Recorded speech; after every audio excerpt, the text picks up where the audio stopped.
Bonjour à tous. C'est difficile à croire, mais notre cérémonie annuelle qui célèbre un journalisme de qualité, qui célèbre un journalisme exceptionnel et les journalistes intrépides dans le monde entier arrive à grands pas.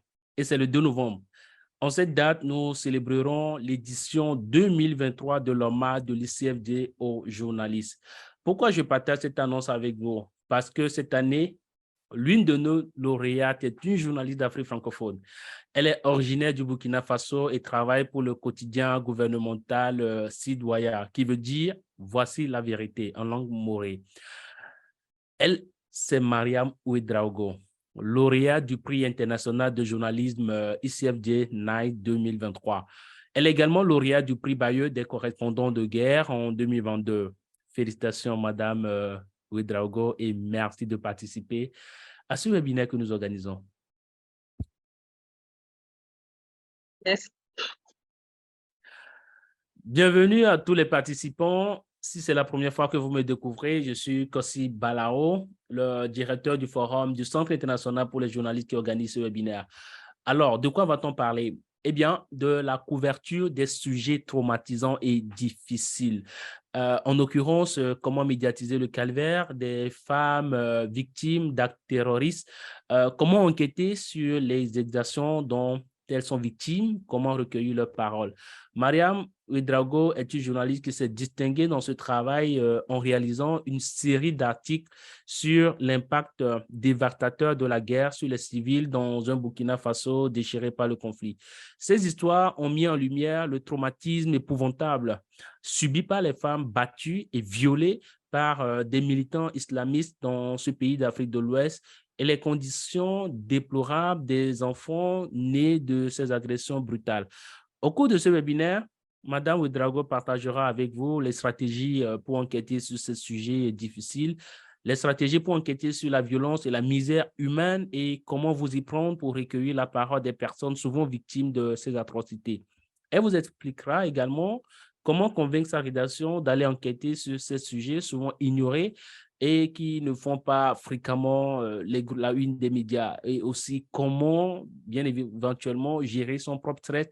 À la fin de ce reportage, en ce qui concerne Madame Ouedraogo, ces histoires déchirantes ont eu des conséquences néfastes sur sa propre santé. Elle a développé un trouble de stress post-traumatique et a été contrainte de faire une pause dans ces reportages. J'ai envie de vous demander, Madame Ouedraogo, maintenant, comment vous sentez-vous? Est-ce que ça va mieux? Ouais, j'essaie d'aller mieux. Je n'ai pas le choix. C'est mon quotidien et je vis avec. Oui, ça va. Ça va aller. J'ai Ça va intérêt. aller. Et, Et le webinaire commence donc sur un ton très optimiste. J'ai envie de vous demander aussi de nous parler de ce reportage, de cette série d'articles-là qui vous a valu le prix Bayeux des correspondants de guerre en 2022. merci à vous, Monsieur Balao, et à ICFJ qui m'offre l'occasion de partager ma petite expérience sur la couverture de ces questions et en lien avec les violences sexuelles liées au terrorisme. C'est sur les calvaires des femmes violentées par les terroristes. L'idée m'est venue d'aller sur le terrain et comprendre pourquoi ces individus armés qui tuent sans pitié au départ épargnaient les femmes. Pourquoi on ne tuait pas automatiquement ces femmes? C'est là qui m'a amené sur le terrain pour comprendre est-ce qu'il y avait d'autres raisons en bas, il y a une autre utilisation de ces femmes-là. Donc, c'est ce qui m'a amené à s'intéresser à ces sujets, sur ces atrocités que nos mères, nos sœurs et nos filles ont dû subir dans ces zones d'emploi aux attaques terroristes. Donc, je vais partager cette petite expérience-là. C'est autour d'un certain nombre d'articles que j'ai eu à produire. C'est vraiment un résumé, un retour, parce que ça fait au moins 6 articles que j'ai eu à produire sur le sujet. Donc, si je peux aller avec le partage d'écran. Oui, je vous passe la main tout de suite pour que vous OK. puissiez partager votre écran avec nous. Euh,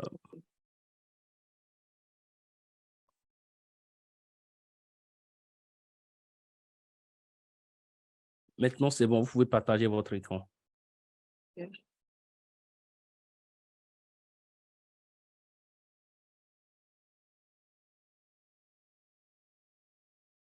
C'est bon. Ouais, c'est ça. C'est OK? Oui, voilà. Votre écran se fait voir. OK. Merci.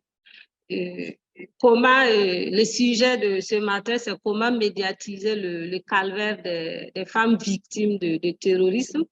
Et moi, je vais synthétiser cela en parlant d'exactions des groupes armés terroristes au Burkina Faso, les conséquences de ces violences-là sur les femmes déplacées internes de la région du centre-nord, une région dont le chef-lieu est situé à 100 km de Ouagadougou, la capitale du Burkinabé. Donc, je vais bâtir mon échange autour de ce petit plan, bien entendu, avec une introduction, avec un bref rappel sur l'évolution des cibles et les raisons qui m'ont amené sur le terrain, la méthodologie du travail qui est propre à nos rédactions, les différents articles auxquels j'ai eu à produire et bien évidemment les difficultés rencontrées et quelques précautions à prendre et en dernière partie et les leçons tirées de la couverture de ces sujets-là. Donc, comme introduction, c'est juste un rappel. C'est des faits déjà connus. Le Burkina a connu sa toute première attaque en 2015. C'était sur un site minier dans la région du Sahel, et précisément le 4 avril, où une équipe de cette mine en patrouille est tombée sur une embuscade et malheureusement, et ça s'est soldé avec le décès d'un agent de sécurité de cette mine, avec un gendarme blessé et l'enlèvement d'un expatrié roumain. Donc, de 2015 à aujourd'hui, nous sommes en 2023, presque bientôt 2024. Il y a eu plusieurs attaques qui ont malheureusement occasionné près de 16 000 décès côté civil et militaire selon plusieurs sources. Et cela a entraîné aussi un déplacement forcé et massif de nos populations qui avoisinent aujourd'hui près de 2 millions de personnes, composées majoritairement de femmes et d'enfants. Heureusement que le gouvernement, dans sa stratégie de reconquête du territoire, a annoncé le retour de près de 192 000 personnes déplacées chez elles à la date du 31 août. Donc, en termes d'expansion géographique de ces attaques, occupation territoriale, on est passé du petit village de Tambao à aujourd'hui presque plusieurs localités, et même s'il y a une certaine sévérité dans principalement 6 régions, c'est le Sahel, l'Est, le centre-nord, la boucle du Mouroun, l'Est. Donc, dans les agissements, ces individus armés-là s'attaquaient automatiquement à tout ce qui était FDS, leurs positions, les détachements, les postes de sécurité. Et par la suite, ils ont évolué vers tout ce qui était représentation et symbole de l'État, pour finir vers les populations civiles, que sont les leaders religieux coutumiers, hommes, femmes et enfants. Donc, c'est pour dire qu'aujourd'hui, tout le monde est potentiellement cible de ces individus armés-là. Et les femmes, principal objet de mon sujet de reportage, elles étaient autrefois épargnées, mais de nos jours, elles paient le prix fort à travers plusieurs manifestations que sont les enlèvements, les séquestrations et les viols. Pour moi, c'était une nouvelle évolution en tant que cible. C'était des sujets très peu traités. Il n'y avait pas assez de la documentation sur ces sujets-là du fait de leur sensibilité, parce que sous nos cieux, le viol reste toujours un sujet tabou, encore moins un viol perpétré par des individus armés, des terroristes. Donc, c'est des thématiques qui intéressent nous, les journalistes, qui s'intéressons à ces problématiques des droits humains, du genre et les VBG. Et moi, pratiquement sensible à la question du genre, il était temps pour moi de m'intéresser à ce sujet-là. Et là, je viens à ce forum-là vous partager un peu mon expérience bâtie sur les témoignages de ces victimes-là et un certain nombre de faits que j'ai eu à observer aussi en tant qu'acteur terrain. Donc, sur les raisons qui m'ont amené sur ce terrain, je l'avais dit au début, c'était d'abord de comprendre pourquoi ces individus-là épargnaient les femmes. Et ensuite, d'écrire pourquoi on les épargnait et les différents types d'exactions auxquelles elles ont eu à subir, ces différents traumatismes qu'elles ont pu vivre à la suite de ces exactions-là. Deuxièmement, c'était d'exposer l'ampleur du phénomène. Est-ce un fait nouveau? Est-ce un phénomène isolé ou c'est vraiment un phénomène qui prend de l'ampleur? Est-ce qu'il y a lieu de s'inquiéter, de même à prendre des actions pour sécuriser ces femmes-là et de même à contrer ce phénomène? L'autre raison aussi, c'était de documenter les stratégies de survie.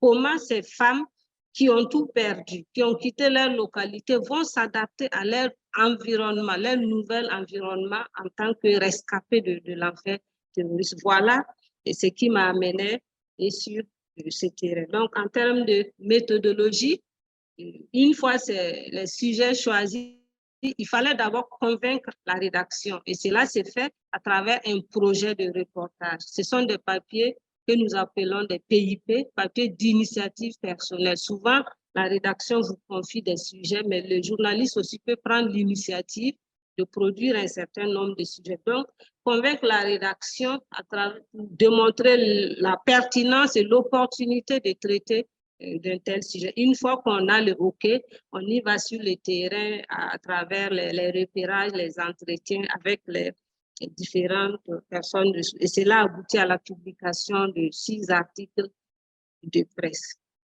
Une fois aussi sur le terrain, il faut comment se comporter pour arracher la parole à ces victimes, à ces gens-là qui viennent de tout perdre, jusqu'à leur dignité. C'était l'une des grosses difficultés. Et donc, il fallait trouver des stratégies et pour le faire. Parce que c'est douloureux de revenir sur ces questions-là, mais en tant que journaliste, on a l'obligation de rendre compte, de porter très haut les cris de détresse de ces femmes. Donc, pour ce faire, on est obligé de remuer le couteau dans la plaie parce qu'on amène ces femmes-là à revivre la situation à travers nos questionnements. Et donc, au départ, c'était juste faire un reportage, mais une fois sur le terrain, on se rend compte que la réalité est tout autre. On devient tout simplement une personne humaine. On oublie qu'on est journaliste face aux drames humains. On ne peut pas être insensible. Donc, comme stratégie, c'est d'établir le dialogue. Il faut l'établir et le maintenir. Il y a aussi la confiance. Derrière la confiance et tout cela, il faut rester humain parce qu'on ne peut pas rester insensible à l'air de souffrance. Et là, je profite de partager quelques exemples. Là, ça, c'était bien avant. C'est un drame humain également. C'est une prostituée, c'est mon homo, elle s'appelle Mariam. Prostituée séropositive qui était presque mourante. Lors de l'interview, on a dû pleurer ensemble avec même le photographe. Et à la fin de l'interview, on l'a transportée avec le véhicule de reportage de Sidouaya, l'amener dans un centre de l'action sociale pour solliciter de l'aide pour cette dame. Et au finish, après 4 jours, elle a pu bénéficier d'une prise en charge non seulement sanitaire, elle a bénéficié aussi des vivres, et cependant, jusqu'à 8 mois. Après, nous avons poursuivi également pour qu'elle bénéficie des soins dans un centre de prise en charge des personnes infectées. Malheureusement, elle est décédée plus tard. Il y a aussi le cas d'une dame qui a été violée par 7 individus armés et qui a accouché. Nous avons pris plus d'1 année à poursuivre, à rechercher cette femme. Mais en face de la personne, nous avons été incapables au premier contact de faire l'interview. On est resté causé avec elle jusqu'à 22 heures. Repartir une deuxième fois jusqu'à minuit. Lorsqu'elle a mis son bébé dans mes bras, là, elle m'a glacée. J'ai perdu toutes mes forces. Je suis restée. Est-ce qu'il faut revenir sur ce qu'elle a vécu? Je me suis posé autant de questions. Pourtant, je suis venue pour ça. Donc, il a fallu troisième rendez-vous pour que j'aie le courage de passer à l'entretien. Donc, c'est quelques exemples qui montrent on ne peut pas arriver sur le terrain, arracher en même temps les informations qu'on veut. On reste humain, on reste cette personne, cette sœur et cette mère qui doit apporter également assistance à ces personnes-là en détresse avant de reprendre notre micro. Et toutes ces attitudes, ce comportement nous amènent à vraiment produire des articles. Et sur le sujet, voilà un peu les différents titres que nous avons pu produire et sur la situation des femmes qui étaient épargnées avant même la tuerie des 31 femmes de Arbinda. Donc, le premier article, ce n'est pas par ordre de production, mais c'est en fonction des thématiques. L'article sur la roue de l'enfer, l'article qui a reçu le prix Bayeux.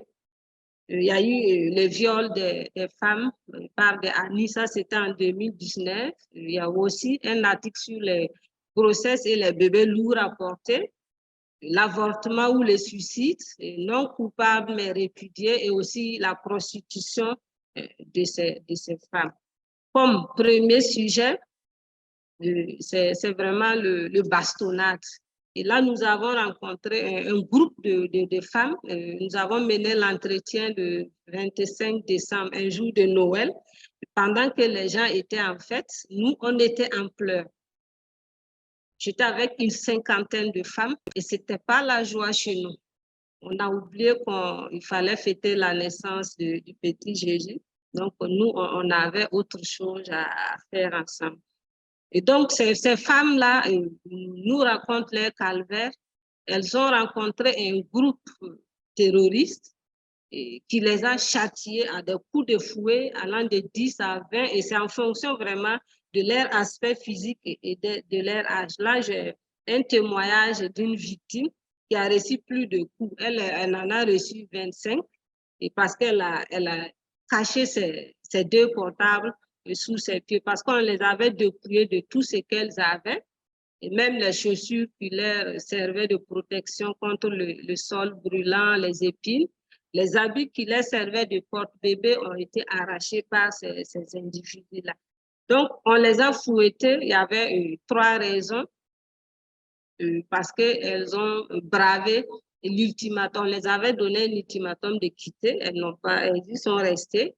Deuxièmement, parce que leurs époux, qui étaient des VDP, combattent auprès des FDS, des VDP, les volontaires pour la défense de la patrie. Et également, on les accusait de n'avoir pas pratiqué la bonne religion musulmane. Donc, pour ce qui était de coups de fouet, il fallait vraiment supporter pour ne pas se faire répéter. Parce que lorsqu'on te donne un coup, si tu touches la partie, on annule le coup. Si tu cries de douleur, si on était au 10e coup, on revient à 0. Donc, il fallait vraiment à tout prix supporter pour ne pas se faire bastonner à répétition. Donc, après le sujet sur les bastonnades, les coups de fouet, il y a eu le viol. Et là, qu'elle soit en fuite ou dans les zones d'habitation, parce que c'était les femmes uniquement qui étaient dans ces localités-là, elles ont été séquestrées et violées et souvent à la chaîne.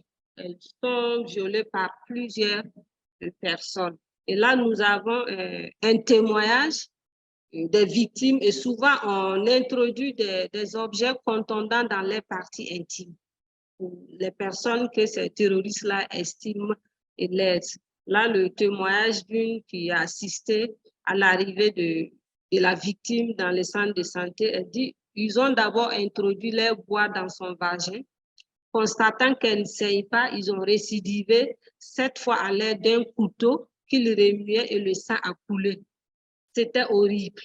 Là, c'est une qui a vu la victime arriver et qui raconte cela. Et tout cela parce que Elle était laide à leurs yeux. Donc, elle ne mérite pas leur sexe. Voilà pourquoi ils utilisent des couteaux pour la martyriser. Le maire de la commune de Dablo nous raconte en 2020 qu'une autre jeune fille a été séquestrée pendant 3 jours et violée par 13 personnes, 13 terroristes qui passaient sur elle l'un après l'autre. Et c'est lorsqu'ils se sont rendus compte qu'ils ne pouvaient plus la pénétrer, excusez-moi le terme, c'est choquant, mais il faut le dire, et qu'ils l'ont abandonnée. Donc, même les femmes enceintes ne sont pas épargnées. Avec les bébés au dos ou dans le ventre, elles subissent ces atrocités-là. Donc, on a le cas d'une dame, 2 dames qui sont malheureusement décédées après les agressions parce qu'après les avoir violées enceintes, ils ont introduit des piles dans leur vagin.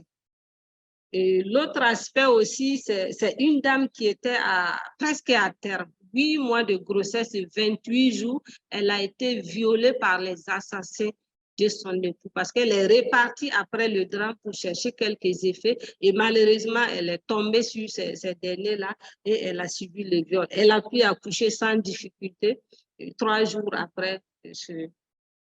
Donc, voici quelques images pour illustrer ce que nous venons de dire tout à l'heure. La première image d'en haut, c'est une dame qui a su échapper au viol. Elle a eu la chance, elle a engagé le combat avec son agresseur parce qu'elle a su résister. Et heureusement, elle s'en est sortie, mais avec des égratignures. La toute première image d'en bas, la première femme qui est à gauche, c'est celle qui a été violée à 8 mois, 28 jours. C'est le bébé qu'elle tient. Malheureusement, le bébé est décédé après. La deuxième dame, elle a été violée le jour de l'assassinat de son époux avec le bébé de 2 mois. La deuxième femme avec le bébé au dos, elle a été violée à 7 mois de grossesse. Les 2 dernières images, ce sont 2 dames qui ont été violées lorsqu'elles rentraient dans leur 4e mois de grossesse. Et malheureusement, elles ont perdu leur grossesse après l'agression. Donc, un autre sujet, ce sont les bébés et les grossesses issues de ces viols-là. Parce que quand il y a des rapports sexuels à répétition et non protégés, et forcément, il y aura malheureusement des grossesses et des bébés qui vont s'en suivre.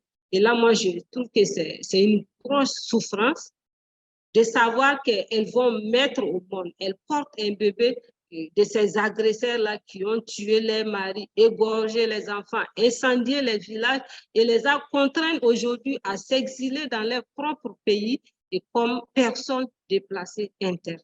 Donc, c'est assez traumatisant.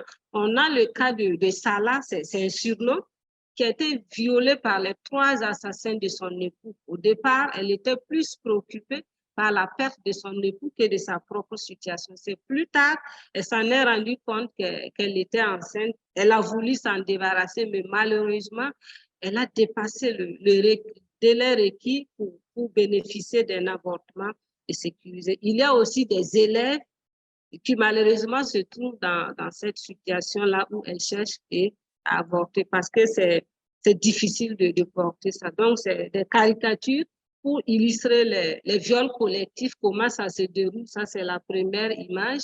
Et la deuxième, c'est comment aussi illustrer la venue du bébé et d'une dame qui a été violée par 7 terroristes. Donc, je disais tout à l'heure que c'est difficile pour ces femmes-là de porter les bébés de ces bourreaux-là, donc elles cherchent à s'en débarrasser. Et souvent, et avec elles-mêmes en plus. Donc, soit c'est avorter, soit c'est se tuer et avec les bébés. Et là, on a l'exemple d'une élève de 3e qui a été violée, elle s'en est rendue compte. Elle a tout fait pour avorter en vain. Donc, elle a décidé de se tuer. Heureusement, elle a été sauvée par les agents de santé et elle a mis au monde des jumeaux. Donc, on a son témoignage parce que nous l'avons trouvée très, très, très malade. Elle ne pouvait pas parler. Elle avait laissé une note qui donnait un peu les raisons de son suicide. Donc, voici un extrait pour vous. Je ne savais pas que j'étais enceinte. Je rentrais des études et j'ai été violée. Il faut dire à mon père que je suis désolée. je n'y peux rien. Je ne les connaissais pas. Ils m'ont dit que si je parle, ils vont me tuer. Je ne peux pas vivre avec tout ça. Il vaut mieux m'enterrer. Il faut le faire pour ma fille parce qu'elle avait déjà une fille. Et dans nos sociétés, être une fille mère, c'est un problème. Être deuxièmement mère avec un enfant issu de ces viols-là, ça allait être assez difficile pour elle à supporter. Il y a le cas d'une autre qui n'a pas eu la chance de cet élève-là qui a fini par se tuer parce qu'elle attendait l'avortement et face à la lourdeur administrative, et plus le ventre prenait de volume, donc elle a fini par se tuer et pour mettre fin à sa souffrance. Donc, voici d'autres caricatures pour illustrer cela. La première image, c'est l'élève. Nous l'avons trouvé dans cette situation et nous n'avons pas eu ce courage-là de faire la photo parce que on avait perdu toutes nos forces en la voyant dans cet état où on était vraiment impuissante face à sa situation. La deuxième caricature, c'est pour illustrer un peu l'attente, la situation des élèves qui sont dans cette situation et qui veulent coûte que coûte avorter. Et on a nos mamans qui attendent dans le couloir de la mort. Parce que pour elles, il n'est pas question de garder ces bébés dont elles ont des idées suicidaires. Un autre sujet que nous avons eu à traiter, c'est la répudiation de ces femmes qui ne sont pas coupables, mais que notre société rejette. C'est-à-dire, chez nous, sous nos cieux, dans nos communautés, au nom de nos coutumes, ces femmes-là sont bannies parce qu'elles ont été violées par d'autres personnes, comme si elles sont allées de leur propre gré. Donc, c'est le cas de la jeune dame Alima, qui a été violée par cette terroriste. Elle a été bannie par sa propre famille d'abord, ensuite sa belle famille. Donc, elle nous raconte que lorsque sa belle famille a su qu'elle était enceinte, et ça a été le viol commis par un terroriste d'une autre communauté. C'était inadmissible pour eux de l'accepter avec un tel bébé, quoi. Donc, il fallait la mettre à la porte. Et c'est ce qui s'est passé. Heureusement, elle a été accueillie chez une dame. Elle a pu accoucher et l'enfant aura 2 ans en octobre prochain. Voilà une image pour illustrer un peu comment elle a été rejetée par sa propre communauté. On lui a même arraché les 4 enfants. Elle avait 5, on a arraché les 4. Elle a dû pleurer toutes les larmes de son corps pour garder le dernier. La deuxième image, c'est la bonne samaritaine qui l'a accueillie et qui compte sur les bonnes volontés. La troisième, c'est cette dame-là, elle est toujours dans l'attente du couloir de la mort parce qu'elle a des idées suicidaires. Le dernier article que j'ai eu à traiter, c'est le sexe de survie. Parce que qu'elles soient violées ou pas, ces femmes chassées par les terroristes et qui n'ont pas bénéficié de prise en charge conséquente sont obligées de trouver des stratégies et des moyens pour survivre et pour la survie également de leur progéniture.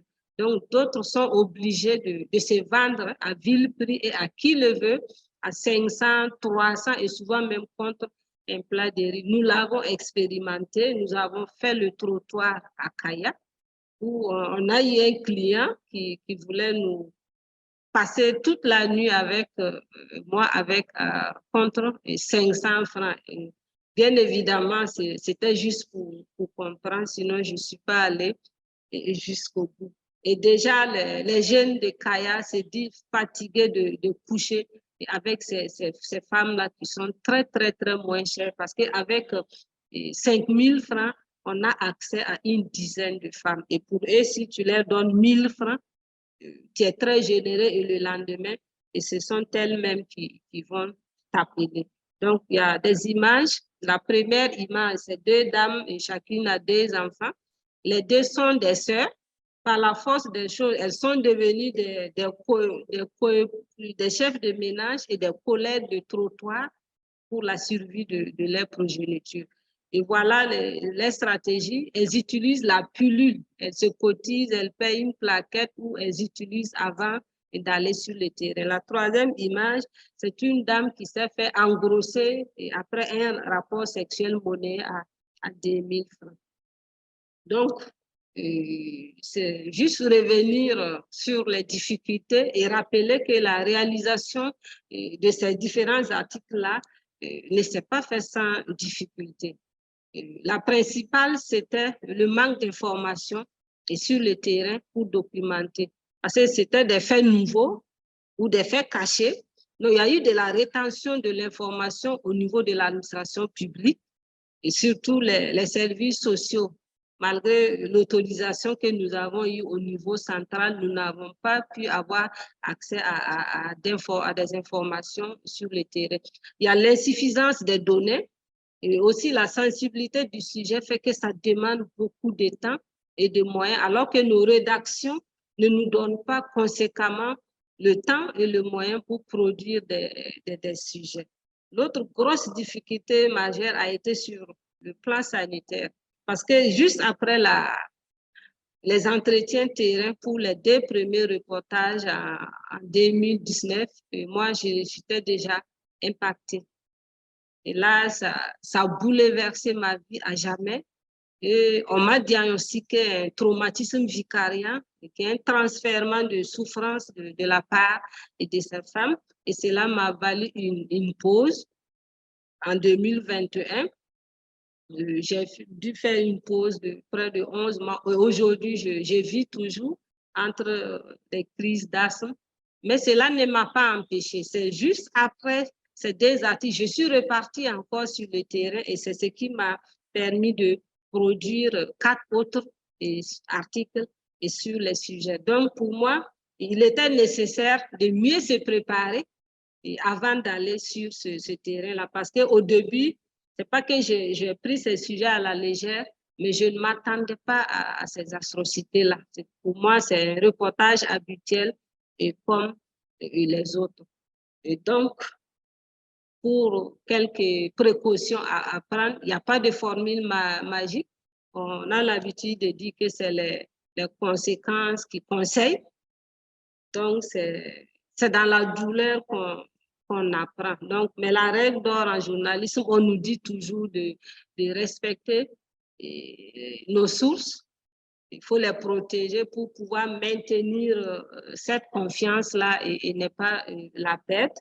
Il y a notre responsabilité sociale aussi qui nous commande à ne pas les exposer davantage en divulguant leur identité, en publiant les images. Vous avez vu que nous avons utilisé des caricatures, sinon nous avons eu même des articles, des photos des femmes et les bébés et bien d'autres images, mais bon, on n'a pas voulu en rajouter à leur peine.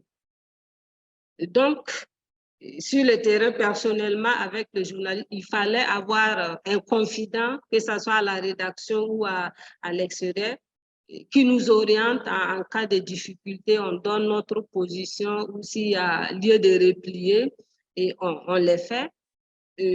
L'autre précaution à prendre, j'insiste là-dessus, malheureusement, moi, je n'ai pas su le faire. Il faut mettre de la distance avec ces personnes-là, même si c'est difficile, parce que rester tout le temps avec ces personnes-là, ça fait que quotidiennement, elles se déchargent sur vous, alors que vous êtes impuissante face à cette situation. Il faut aussi s'attacher les services des spécialistes de la santé mentale.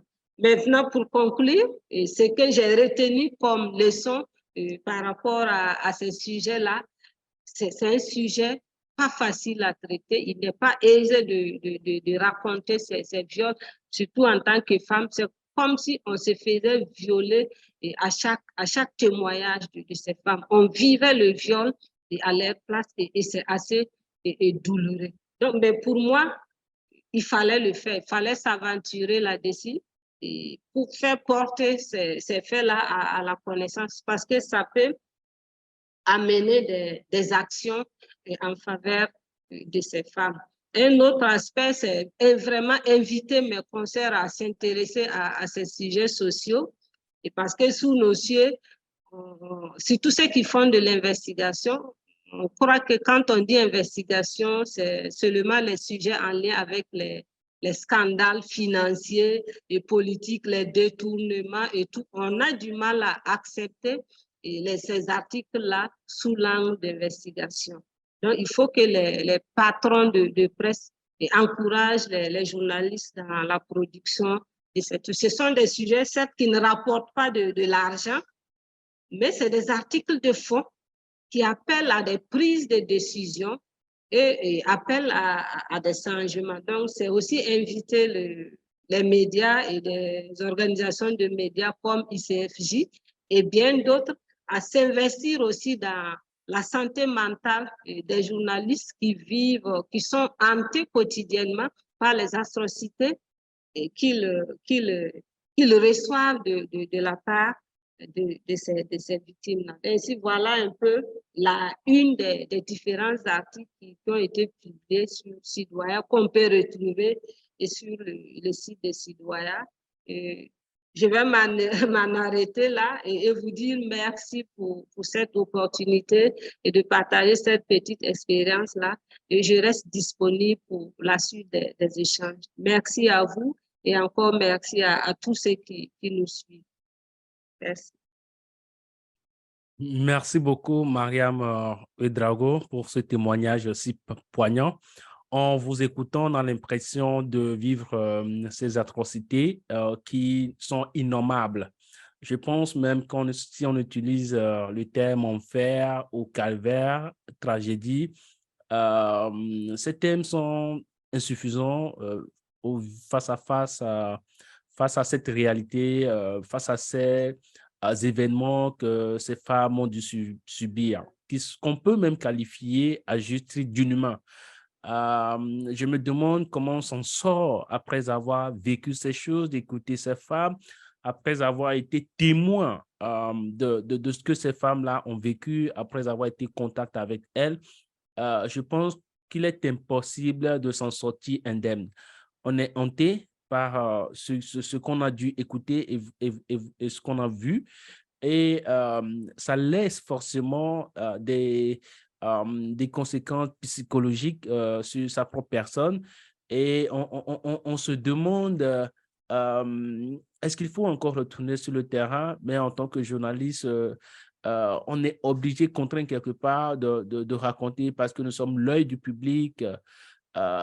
J'ai envie de vous poser des questions, j'ai envie aussi de ne pas vous poser en écoutant tout ce que vous avez dû traverser vous-même. Mais des confrères, des consoeurs, des participants à ce webinaire ont des questions pour vous.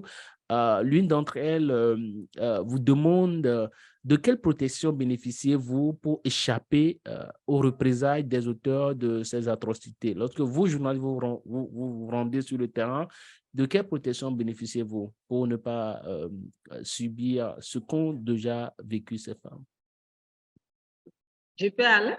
Bien sûr, madame. Ok, merci à vous. En termes de parlant de précaution, bon, on y va, on compte sur Dieu et sur nos ancêtres parce que il n'y a pas de stratégie à ce niveau. Dès qu'on propose le projet de reportage, dès que c'est validé, on prend la route et on y va. Il n'y a pas vraiment une stratégie mise en place pour la sécurité du journaliste sur le terrain. Donc, moi, personnellement, je n'ai pas encore bénéficié de ce dispositif-là. Donc, c'est chacun avec ses moyens de bord. On les fait et on a des petites astuces pour faufiler entre les rues, mais cela n'est pas suffisant. Mais jusqu'à présent, on prie Dieu, on s'en sort bien. Sinon, il n'y a pas de dispositif particulier comme ça, et malgré qu'on soit en temps de crise ou en temps de guerre. Est-ce que vous pouvez stopper le partage d'écran? OK.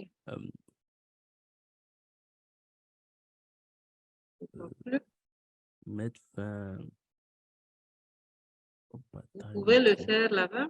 Non, je ne peux pas le faire parce que je n'ai pas la main. Sauf si vous me donnez la main. Pour me donner la main, cliquez sur participant. Vous voyez l'icône participant en bas de votre écran?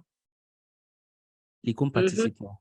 Voilà, cliquez sur l'icône participant et allez dans la partie panélistes. Vous avez mon nom et le vôtre. Et vous avez,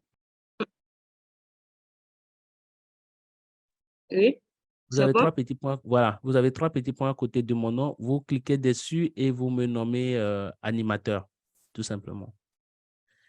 Vous me nommez animateur. Là, j'ai la main pour pouvoir Bon, stopper. c'est bon, j'arrête le partage. Voilà, OK, c'est bon. C'est bon. Voilà, c'est parfait. Maintenant, vous pouvez me nommer animateur, s'il vous plaît. Bon, est-ce que je peux? Je ne Oui, bien maîtrise sûr, pas bien c'est ces facile. choses. On va le faire ensemble. OK. Puisque avant que vous ne puissiez partager votre écran, j'ai dû vous nommer comme hôte de l'événement. Donc, vous cliquez Je suis sur, dans participant. voilà, panéliste. Vous avez panéliste, n'est-ce pas? Là où il y a mon nom et le vote. Vous l'avez? Vous voyez, participants, panélistes. Pas encore. OK.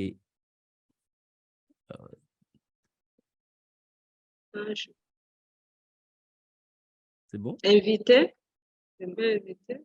Non, pas invité. Vous Participant. voyez ma photo, l'icône de ma photo de profil? Non. Non. Euh, OK. Pourtant, je l'avais vu tout à l'heure. Ouais. Oui, je vois. Je vois. Voilà. Il y a 3 petits points. Lorsque vous Oui, je passez vois. votre curseur, voilà, cliquez sur les 3 petits points. J'ai cliqué. Voilà, il y a quelque part de Renommer. voilà, nommé animateur. Oui, Voilà, c'est ça. cliquez sur nommer animateur. Oui, je l'ai fait. C'est bon? Ça va venir. Si c'est fait, c'est bon.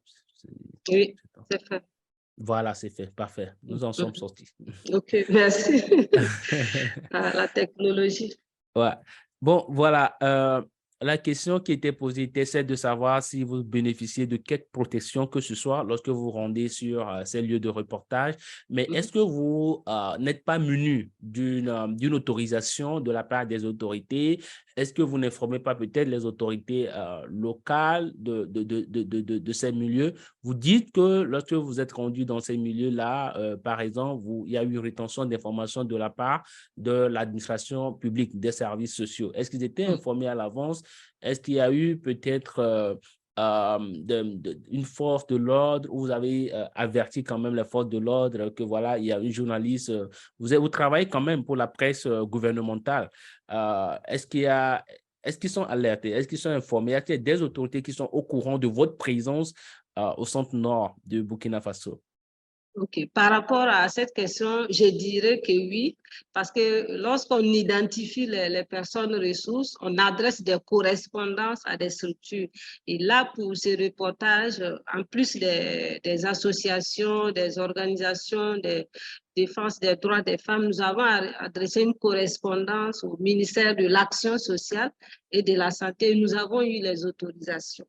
Avant d'y aller, nous avons tenu des rencontres d'échange en ligne et par téléphone, et où j'ai nommé les choses, j'ai donné le questionnaire, identification des cibles qu'on sort. Et une fois sur place, on a tenu ces mêmes rencontres-là avec les responsables régionaux.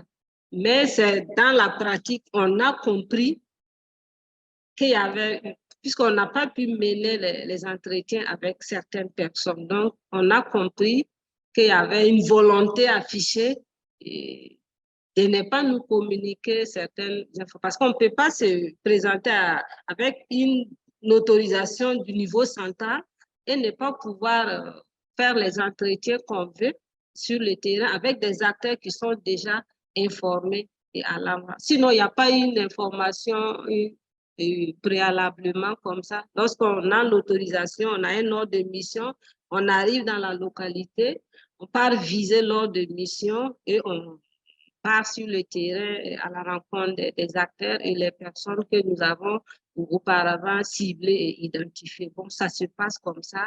Il n'y a pas une démarche particulière où on adresse une correspondance à l'autorité pour dire que bon, il y a une équipe de citoyens qui arrive. Est-ce que ce sont ces associations qui vous ont mis en contact avec ces femmes ou vous les avez identifiées vous-même une fois que vous êtes rendu au Centre Nord? Pas forcément. C'est vrai qu'on on a bénéficié de l'accompagnement de certaines personnes dans les repérages. C'est une fois sur le terrain et qu'on a pu identifier les personnes. Sinon, il y a des associations qui disent travailler sur ces personnes, mais quand on part vers ces structures-là, on se rend compte qu'on n'a pas de données, on n'a pas de matière vraiment palpable là, et sur la situation. Alors qu'en termes d'articles, il faut des preuves, il faut prouver. Il ne suffit pas de juste dire oui, nous avons rencontré des femmes violées. Il faut des faits et qui prouvent que vraiment, voici les femmes, voici la situation. Donc, c'est la plupart des structures, il n'y a pas de données en fait, c'est de l'oralité. Donc, ça a été vraiment difficile pour nous. Et par rapport à l'identification de ces femmes violées-là, bon, peut-être j'ai cette grande chance-là, et peut-être parce que je suis femme, et peut-être c'est Dieu qui m'apporte cette grâce-là, j'ai cette facilité-là de tomber sur ces femmes. Souvent, tu cherches des gars, c'est juste à côté de toi. Donc, j'arrive vraiment sans très grande difficulté et à avoir accès à ces femmes, à les retrouver souvent de façon fortuite. Nous avons une autre question d'une journaliste de la RDC qui demande comment éviter la dépression en travaillant sur ces genres de sujets. L'idéal, c'est de ne pas y mettre les pieds, mais on peut l'éviter déjà en s'attachant les services des spécialistes de la santé mentale. Ça veut dire se préparer et avant d'aller sur le terrain, parce qu'il y a des gens qui ont reçu des formations sur ça. Malheureusement, nous, journalistes, à l'école de journalisme, en tout cas, nous n'avons pas bénéficié de formation sur ces modules-là. Donc, c'est peut-être avant d'y aller, d'échanger avec ces responsables-là pour se préparer à l'avance pour ne pas vraiment subir le même choc que les nous. Sinon, l'idéal, c'est de ne vraiment pas s'aventurer, mais on ne peut pas aussi oublier ou ces gens-là, il faut en parler. Ce n'est pas parce que ça nous agresse qu'il ne faut pas mettre les pieds, parce que nous ne sommes que des victimes indirectes. Pour moi, ces personnes-là qui ont été indirectement touchées, là, on doit les laisser pour qu'elles puissent dans le silence. Il faut qu'on les sache. Donc, même si c'est au prix de notre vie, moi, je pense qu'il faut y aller. Est-ce que vous voudriez bien partager avec nous la stratégie que vous utilisez pour que ces victimes-là aient envie de parler? Parce que lorsqu'on subit tous ces événements traumatisants, on a du mal à les raconter. Parce qu'en les racontant, vous l'avez dit vous-même, on revit un peu encore cette scène horrible. Mais comment arrivez-vous à mettre en confiance ces femmes? Vous avez raconté pour cette femme où vous êtes allé chez elle la première fois, la deuxième fois et la troisième fois, et vous êtes demandé s'il faut faire cette interview ou pas. Pour les autres, comment ça s'est passé? Vous êtes présenté en tant que journaliste travaillant pour le quotidien Citoyen, vous êtes venu pour écouter leurs témoignages. Comment ça s'est passé? Comment vous leur avez donné envie de vous raconter ce qu'elles vivent? Je suis restée tout simplement humaine, une personne humaine, parce qu'en face de ces situations-là, on oublie qu'on est venu de la capitale pour faire un reportage. On est devenu comme un témoin de ces drames-là, et notre instinct humain est surgi. Et là, on oublie, et moi, sur place, j'oublie que je range tout ce que j'ai comme document. Je deviens cette personne-là, c'est d'apporter le réconfort d'abord à cette personne. Parce que cette personne qui est en détresse n'a rien à voir de votre calendrier, du temps qu'on vous a donné au niveau de la capitale pour prendre. Donc, ce n'est pas son souci de... Elle n'a aucun intérêt à vous raconter ce qu'elle a vécu. Donc, c'est vraiment être humain, surtout patiente. Il faut être patiente. Il ne faut pas forcer la personne. Il faut aller au rythme de la personne. et vivre avec ces personnes. Et souvent, moi, je peux aller passer toute une journée entière avec la victime, m'intégrer dans son univers et vivre avec elle, manger avec elle, ça veut dire rester humaine tout simplement. Et là, elle ne me voit plus comme une journaliste, elle me voit comme souvent cette fille-là, cette sœur, et qui est là pour lui apporter un réconfort. Ainsi, moi, c'est ainsi je procède. Souvent, j'oublie mon reportage, je suis pas pressée. Je peux même répartir sans faire l'entretien.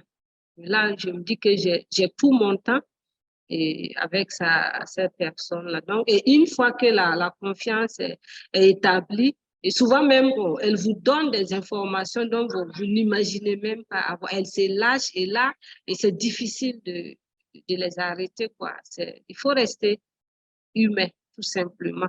Faire parler son cœur, parce que c'est des gens meurtris, c'est des gens qui ont tout perdu et qui ne croient plus en rien, souvent même pas à Dieu. Donc, on n'a pas à les brusquer, il faut aller à leur rythme et tenir compte de leur douleur, de ce qu'elles ont vécu comme souffrance. Donc, c'est un peu comme ça que je procède. Une autre question d'un participant encore. Avez-vous des cas d'impact de vos articles ou après publication, est-ce que vos articles ont pu déclencher des actions du gouvernement ou d'autres acteurs ou parties prenantes, notamment pour soutenir ou venir en aide aux victimes? Ouais, je pense que la plupart de mes articles, que ce soit sur ces sujets ou d'autres sujets, parce que je ne traite pas que ces sujets, même si ce sont toujours des drames humains, et souvent il y a des réponses. Donc, prenant le cas des articles sur les viols, il y a eu beaucoup d'actions en faveur de ces victimes-là. J'ai même plusieurs fois été interpellée par des structures qui m'ont donné des vivres et des kits de dignité pour ces femmes-là.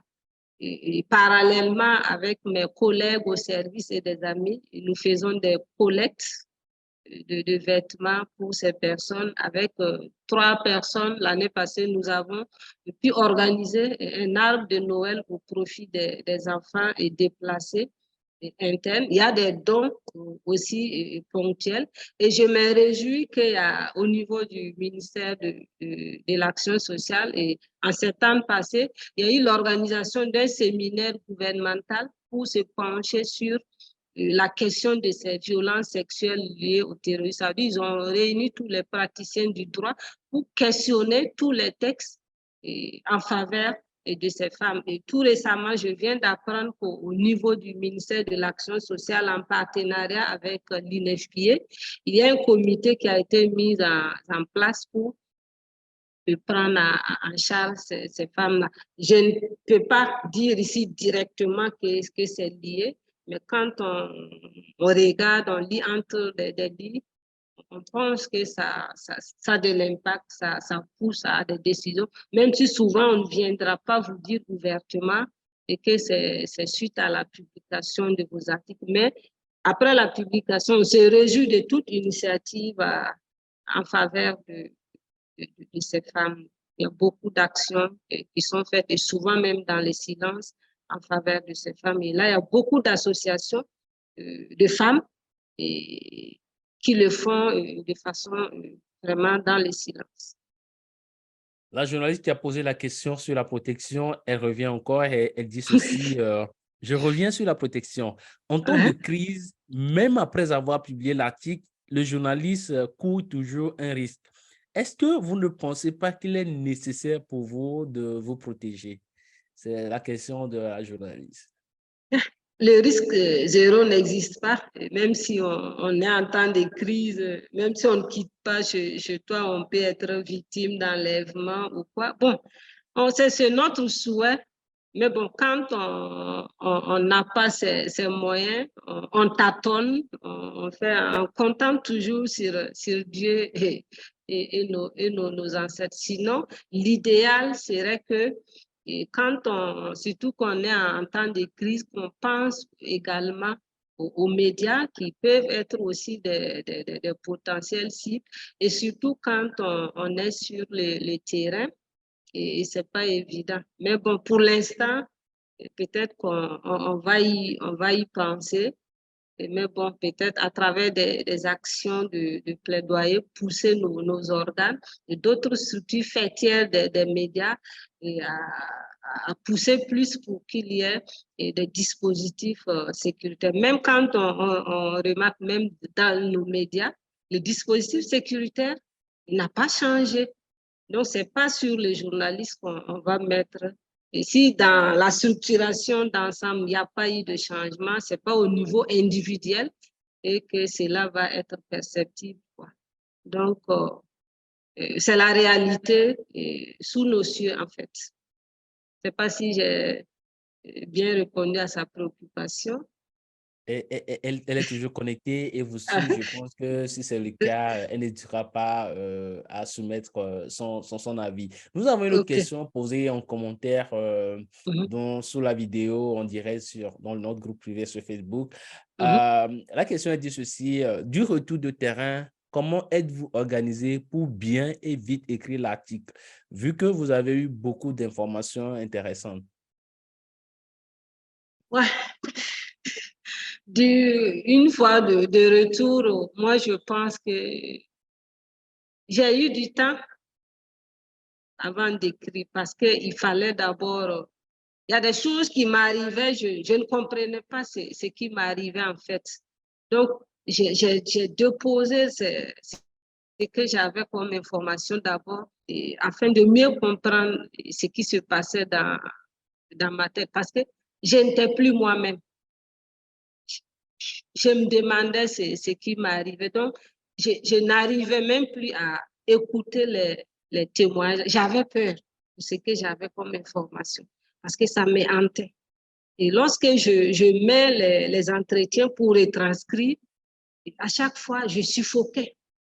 Et ma respiration s'arrêtait et je dépose, je passe à autre chose. Donc, ça fait que souvent,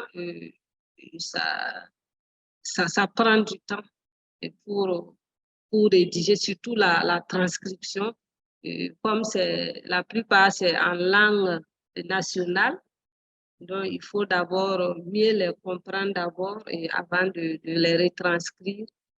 Moi, mes sujets, si je reviens souvent, ça prend plus de temps parce que je les vis d'abord. Donc, il faut arriver à évacuer cela d'abord avant de passer à autre chose. Donc, je traîne un peu souvent et avec les articles, mais bon, je peux traîner au lieu d'un seul article, j'en produis et plusieurs en fait. C'est un peu ma stratégie.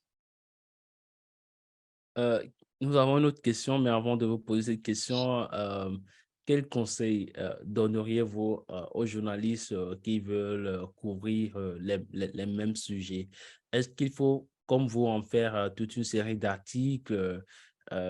Comment se prendre? Vous ne nous avez pas dit si en se rendant en ce lieu, vous vous êtes habillé avec des gilets de journalistes, vous portiez, parce que dès que vous avez une caméra en main, vous attirez l'attention sur vous. Comment, de façon pratique, vous vous êtes comporté sur le terrain? Est-ce que c'était avec voilà, un sac de journalistes? Est-ce qu'il y avait tous ces gadgets-là ou artifices? Comment ça s'est passé? Non, on ne s'affiche pas publiquement comme ça parce qu'on s'expose et on s'expose les personnes ressources. Moi, j'ai la chance d'être dans un organe de presse écrite, donc je ne suis pas obligée de trimballer tout un matos avec moi. Et moi, je pars toute seule sur le terrain. Mais vous À aviez tout... le photographe avec vous, non? Ou Non, c'était... pour ces sujets-là, je suis allée seule parce que ce n'est Ok. pas évident qu'une femme accepte raconter son viol face à une tierce personne.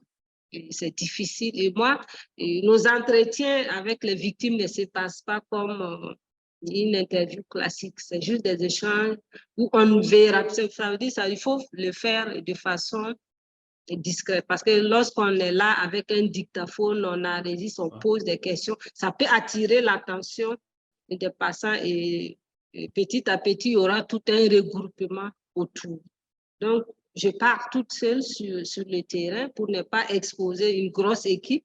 Et aussi, là, avec un véhicule de citoyens, quand on passe, on repasse dans les quartiers, et ça laisse des interrogations.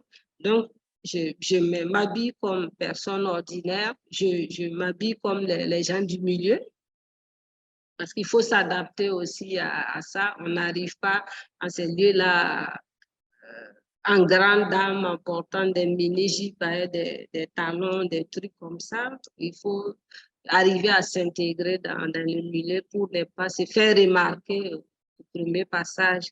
Donc, c'est comme ça que je procède. Et une fois sur le terrain, je ne fais pas l'interview au milieu des gens. J'amène la personne à l'écart, autour d'un pot. Vraiment, simple, dans un cadre non classique, en fait. C'est des échanges entre amis. Je les transforme comme ça. Et là, s'il y a à rigoler, on rigole ensemble. S'il y a à pleurer, on le fait. Et après, on continue. Il arrive des fois qu'on pleure et on rigole en même temps. On s'encourage mutuellement et on poursuit. Et l'interview, on reste amis, on reste une famille à vie, quoi. C'est comme ça, c'est des petites astuces comme ça. Mais il faut éviter d'aller afficher avec un logo du média parce que déjà, ça attire l'attention et ça amène même, par exemple, si la personne était disposée à vous donner l'information, on peut parallèlement détourner la personne. Donc, c'est des petites astuces comme ça. Bon, souvent, c'est personnel. Je ne dirais pas que je vais tout dévoiler. Et ici, là, prochainement, lorsqu'on me verra, on saura directement que je viens pour tel ou tel autre. Donc, c'est des petites astuces, discrétion, faufiler dans le milieu, ne pas se faire remarquer, surtout nous les femmes avec des stress pas possibles, on peut faire 4 nattes et puis on passe comme une femme du village sans difficulté, quoi. C'est ainsi que je processe. À vous entendre, il faut avoir une bonne mémoire parce que vous n'utilisez pas votre dictaphone. Il faut en pouvoir enregistrer tous ces témoignages de ces femmes et les transcrire fidèlement après. Mais comment arrivez-vous à gérer l'équilibre? C'est-à-dire, comment arrivez-vous à gérer l'équilibre entre l'écoute et ces détails? Parce que c'est souvent difficile lorsque vous êtes amené à demander aux femmes de vous raconter ce qu'elles vont vécu, le détail, les détails en fait de ce qu'elles ont pu subir. Mais comment après vous arrivez à gérer? Parce que vous ne sortez pas de ces interviews sans avoir été impacté par la situation qu'elles ont vécue. Comment vous arrivez à être tout autant objectif? Okay. Là, c'est vrai que c'est souvent difficile, mais on reste focus sur l'objectif. C'est vrai que sur ce plan, j'ai vraiment une mémoire qui m'aide beaucoup. Et peut-être c'est pour ça que ça reste en moi. Tous les mots, je peux raconter du premier témoignage jusqu'au dernier aujourd'hui, les faits, ça me marque à jamais et ça reste, même si je vais les déloger, je n'y arrive pas. Et lorsque immédiatement je quitte le lieu de l'entretien, je me mets de côté et je prends note, je fais. Et même l'entretien, du moment où l'intéressé est d'accord pour l'entretien, je sais comment gérer mon dictaphone aussi pour ne pas perdre certains détails. Donc, mais souvent, c'est difficile. Mais oui, ça nous permet aussi, c'est des émotions qu'il faut rendre. Parce que c'est réel, ce n'est pas de la fiction.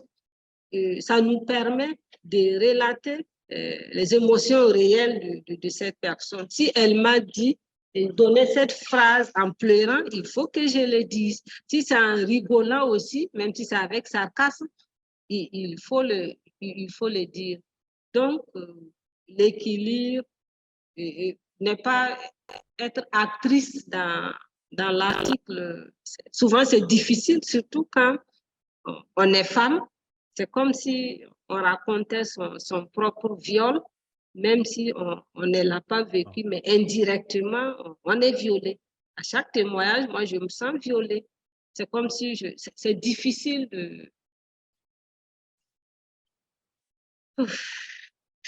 C'est ma dernière question, promis, Madame Ouedraogo. Elle vient du journaliste aimable de Kigali. En tant que journaliste d'enquête, comment avez-vous fait pour protéger vos sources, surtout lorsqu'il s'agit d'un sujet sensible? Comment je fais, c'est d'abord ne pas révéler leur identité. Nous utilisons l'anonymat ou des sigles.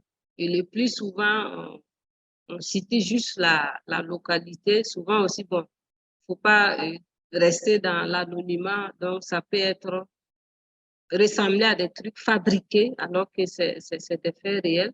On utilise l'anonymat. Vous avez vu que dans ces articles-là, j'ai suffisamment utilisé des caricatures.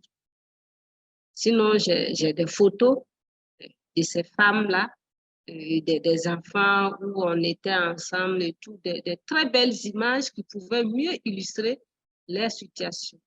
Mais notre rôle, c'est de ne pas les exposer. Parce que le plus souvent même, les maris, il y a des maris qui ignorent que leurs époux sont violés. C'est-à-dire le mari ignore, la communauté ignore. Donc, même si on se cache pour faire l'entretien et venir dévoiler cela, ça veut dire qu'on a pris toutes ces précautions-là pour rien. Donc, souvent, on bande les yeux.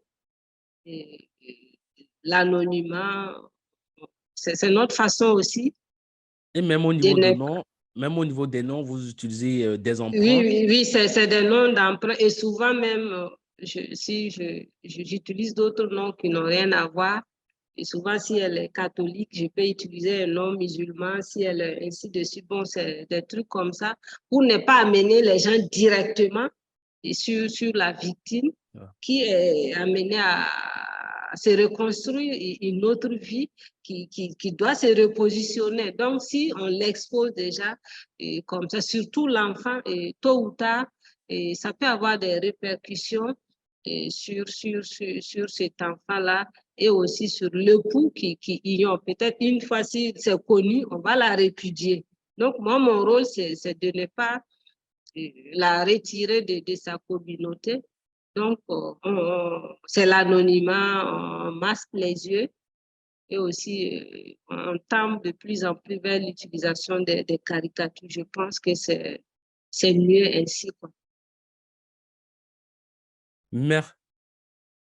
Merci beaucoup, Madame Ouedraogo, pour ce travail de qualité que vous avez effectué pour cette série d'articles sur la misère humaine, sur les violences perpétrées contre les femmes, sur ces atrocités qu'elles ont vécues, sur ce sujet souvent ignoré, souvent oublié, mais que vous avez mis en lumière et c'est pourquoi nous en parlons.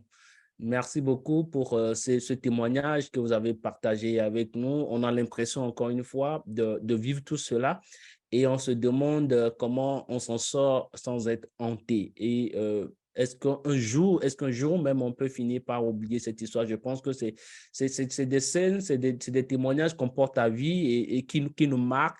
Et comme vous le disiez, on peut se sentir indifférente de ce que ces femmes ont subi là. Forcément, on y témoigne de l'empathie parce qu'on est avant des journalistes humains. Merci également pour le temps que vous avez pris pour préparer cette présentation. Je rappelle aux participants que Madame Mariam Ouedraogo sera honorée le 2 novembre 2023 lors de notre cérémonie annuelle qui va se dérouler à Washington. Une cérémonie qui célèbre le journalisme de qualité, qui célèbre un journalisme exceptionnel, qui célèbre les journalistes intrépides du monde entier. Et vous avez la possibilité de vous inscrire pour participer à cet événement qui va se dérouler aussi en ligne. Et nous vous informons que nous sélectionnerons aléatoirement ou au hasard 4 journalistes qui vont figurer dans un article que nous publierons sur notre site Internet et des journalistes qui vont également être mentionnés lors de la remise des prix. Alors, si vous voulez être l'un de ces journalistes, inscrivez-vous déjà. Je vais mettre le lien de l'événement en commentaire sous la vidéo et aussi dans la boîte de chat pour ceux qui nous suivent directement via Zoom. Je suis en train de vous envoyer le lien. Notez-le déjà quelque part pour pouvoir s'inscrire et ne pas rater cet événement. Surtout que cette année encore, il s'agit d'une journaliste d'Afrique francophone. Donc, l'Afrique francophone est à l'honneur à Washington lors de la remise des prix lors de cet événement qui célèbre encore une fois notre métier. Merci à tous les participants qui nous ont suivis depuis le début. Merci aux excellentes questions qui ont été posées. Merci également à ceux qui ont envoyé leurs commentaires par rapport à tout ce que Mme Mariam Ouedraogo a partagé avec nous. Merci encore une fois. Moi, je vous donne rendez-vous dans 2 semaines ou dans 2 semaines pour un prochain événement. Si vous avez d'autres questions qui n'ont pas été répondues au cours de ce webinaire, n'hésitez pas à me les envoyer via mail ou à les poser dans le groupe privé sur Facebook ou à me l'envoyer par tout autre canal. Je vous souhaite une bonne fin d'après-midi, une bonne fin de journée où que vous soyez et à la prochaine. Merci encore, Mariam Ouedraogo, et félicitations pour votre prix. Merci beaucoup et à très bientôt. Au revoir. Merci.